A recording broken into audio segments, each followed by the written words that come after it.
16 సార్లు రిజెక్ట్ అయిన ఈ కార్టూన్ డిజ్నీస్ బిగ్గెస్ట్ కార్టూన్ షోగా మారిందని మీకు తెలుసా? ప్రతి గ్రేట్ కార్టూన్ కి ఒక సింపుల్ మూమెంట్ ఉంటుంది. ఫీనియస్ అండ్ ఫోర్బ్ ఐడియా కూడా అలానే పుట్టింది. ఈ కార్టూన్ ని 2007లో అమెరికాకి చెందిన ఇద్దరు ఫ్రెండ్స్ డాన్ పోవెన్మైర్ మరియు జెఫ్ మార్ష్ క్రియేట్ చేశారు. డాన్ పోవెన్మైర్ చిన్నప్పుడు సమ్మర్ హాలిడేస్ లో ఒక సీన్ చూశాడు. చిన్నపిల్లలందరూ హాలిడేస్ లో టీవీ చూడడం, గేమ్స్ ఆడడంలో బిజీగా ఉంటారనుకుంటాం కదా, కానీ డాన్ అబ్జర్వ్ చేసింది వేరు.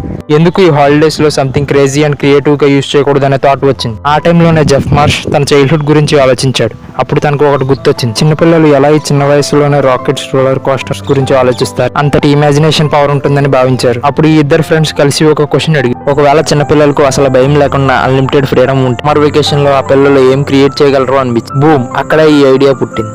ఈ క్రియేటర్ నమ్మేది ఒకటే, కార్టూన్ హీరో పర్ఫెక్ట్ గా ఉండకూడదు, చాలా డిఫరెంట్ గా గుర్తుండిపోయేలా ఉండాలని. అందుకే డిజ్నీ ఈ కాన్సెప్ట్ లో కార్టూన్ క్యారెక్టర్స్ చాలా డిఫరెంట్ గా ఉన్నాయని చిన్నపిల్లలు ఈ కార్టూన్ షోకి కనెక్ట్ అవ్వరని 16 సార్లు రిజెక్ట్ చేసింది. ఫైనల్లీ డిజ్నీ ఒకసారి అవకాశం ఇచ్చింది. ఆగస్ట్ 17, 2007లో Phineas and Ferb first episode telecast అయింది. చిన్నపిల్లల నుంచి పెద్దవాళ్ళ దాకా అందరికీ నచ్చింది ఈ కార్టూన్. డిజ్నీ XDలో సూపర్ క్రేజ్ సంపాదించుకుంది ఈ షో. ఈ క్రియేటర్స్ చెప్పేది ఒకటే, డిఫరెంట్ గా ఆలోచించడం తప్పే. మీ ఐడియా మీద మీకు నమ్మకం ఉంటే ప్రపంచమే మీకు ఛాన్స్ ఇస్తుంది, మిమ్మల్ని గెలిపిస్తుంది. ఈ కార్టూన్ లో మీ ఫేవరెట్ ఇన్వెన్షన్ ఏంటి? కమెంట్ చేయండి. డే 11లో